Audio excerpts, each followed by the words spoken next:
Birthday surprise kay Kim Chiu sa last taping day ng What's Wrong with Secretary Kim.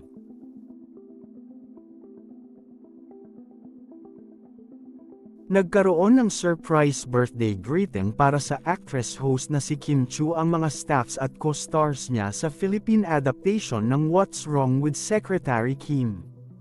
Sa huling taping day ng nasabing serye, hindi naman lingid sa kaalaman ng lahat na April ang birth month ng minamahal na aktres, kaya naman inaasahan na ng lahat ang magaganap na birthday surprise para rito. Nagulat naman si Kim Chiu dahil hindi niya inakalang pag-aabalahan siya ng kanyang mga kasamahan sa set gayong malayo pa ang petsa ng kanyang birthday. Subalit, aminado naman siyang nasiyahan siya sa nangyari at nagpapasalamat sa lahat ng mga ito. Sa kabilang banda, marami naman sa mga fans ang nagtatanong kung bakit hindi nakita si Paolo Avellino sa ginawang pa-birthday surprise para kay Kim Chiu. Marami rin ang nakapansin na panay ang lingon ni Kim Chiu at tingin sa likuran na tila ba may hinihintay itong lumabas.